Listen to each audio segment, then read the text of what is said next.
A call for calm by the Electoral Commission of South Africa, ANC. The electoral body has urged for restraint as it tallies votes in the southern African country.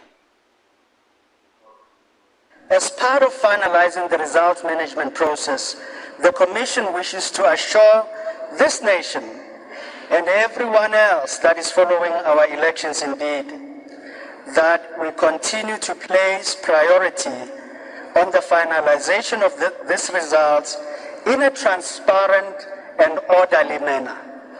We are not going to rush. We are not going to overlook anything. We are going to work as we look at every area of the work that is before us. Meanwhile, various political leaders in South Africa are calling for transparency in the vote tallying process, further urging the electoral body not to be in a rush to declare the results, but rather scrutinize the entire process for accurate poll results. We are going to need the time. Nobody must declare tomorrow. No.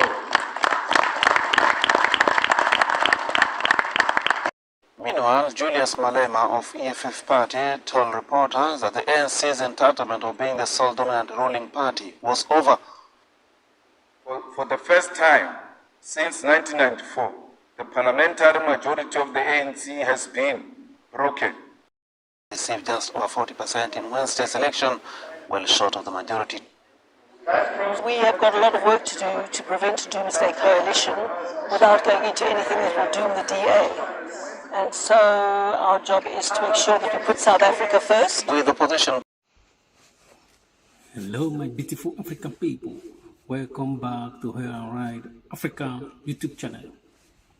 Today we are looking at the South African election outcomes. And South Africans have spoken in their election results are trooping in, and we have seen the bigger picture of how the election shakes out. Now, before we continue into this analysis of the election results, let's make some very important observation that the election was a free and fair election, and the whole Africa should try to imitate South Africa in organizing their election, and because we see what have been going on in other parts of Africa where elections are being conducted and how the system most of the time is rigged. It's not a true election, it's not a true democracy, but South Africa have shown that why they are the most advanced economy in Africa, and even the most advanced people there, I believe so.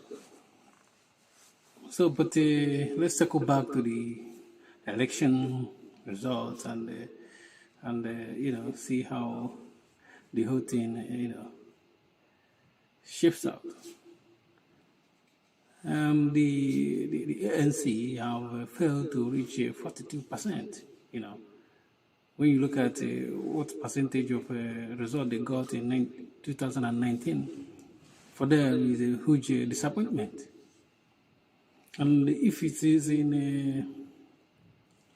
a Western world, I think that Cyril Ramposa should just resign or retire from politics, because under his watch, the ANC have lost more than 15% from their previous election result in 2019.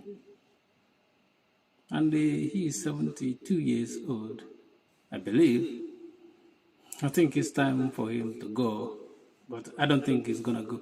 But the thing is that he needs a coalition government. And we know that a coalition government is sometimes is two double-edged sword, because in some cases, it might be like the tail is wagging the dog. When you go into coalition with small parties, they will make demands, so that they can just go into coalition with you without making some demands, some political demands. And, we come back to this coalition issue later, and let's see the other results. The DA, Democratic Alliance, have, 22% of the result, which for them is still good because they came second. And the most surprising result is the MK party, the party of Jacob Zuma. Jacob Zuma was once ANC. He was once in the ANC leader as well, But he formed another party and they did well, 15% of the results so far. And I think they have counted more than 99.5% of the whole result. And to my disappointment, the Economic Freedom Fighters, EFF, failed to even get to third position, The third position was taken up from by MK Party, It was a big disappointment for Julius Malema. And I see people talking about Malema, party and said that he's liberal. But when I look at, what he said after the election, the stuff he said, because he said the result he got was because he was against, he was not against immigration. He wants people from other African countries to come to South Africa. He wants like an open border in Africa. That's his own ideology. And maybe it wasn't popular in South Africa for this kind of ideology. And another thing is big talking is about taking the land from the white minority and giving back to the South Africans. And I think maybe these two major policies of him, it was not popular. That's why he got to fourth position. But this is what happened when you are like when people tag you as a liberal. But I don't think that he is a complete liberal, like what we see in the West when the West is liberal. But I think there's an element of liberalism in what he talks as well. But I will not tag him as a liberal. So let's look at the demands, this, those parties, because now the ANC gonna form a coalition government, and we have seen the demand of the DA party, Democratic Alliance. They said that for them to go into coalition with the ANC need to drop a black empowerment policy they have. The indigenous black people in America, the ANC, they have policy of empowering them. And we know the mixture of this DA party. But the EFF, Economic Freedom Fighters, he made his own request for them to go into coalition with the ANC, but he said he's open and would love to go into coalition with the ANC. This is what Julius Malema said.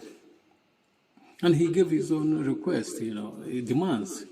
He said his first demand, which is he will not compromise on it, is for the ANC to sign, a document to take the land that the white South Africans have taken from the apartheid and given to the black South Africans without paying them money, without buying those land back from those white settlers.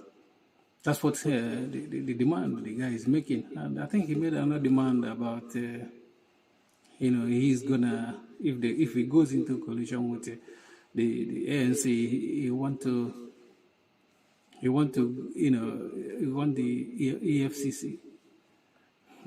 EFF to be to nominate the finance minister or the economic minister. You see his big two demands, which I don't think he might get any of this. But when you go into coalition, as we said before, it's like a double-edged sword, because if most of the time you see that the small party, that you are going to coalition, they might end up, being the one in charge of this party, because they know they have power. Without them, you can't be in the government. That's why this result was not a good news. Or it's not a good news for ANC, because since the return to democracy in South Africa, they have been in power, and they never go into coalition with any other party, so that any of their policies, they can do it without being compromised. So now is a difficult place they are in now because of this their laws. That's why I said that Mr. Cyril, the president of South Africa, if he should do the right thing, is to resign, because you cannot be in charge of this kind of party, and you got this terrible result. He made a history, to be in charge of that party. Even when Zuma was in charge of ANC, he didn't get this kind of bad result. But I know Africans, he's not gonna resign or retire from politics, even though he's a bit old. He's gonna find a way to stay in power. But by the end of the day, even the coalition might not last for long, because it comes with trouble because of functions, people competing for different policies. But we wish the South Africans luck in their quest for democracy, and to improve the welfare of ordinary people over there. Thank you for watching. Please don't forget to subscribe to our YouTube channel, like our video, and tell us what you think. If you disagree with what we said. I'm your bratan. Your brothers, Russians cost me, don't move. Peace.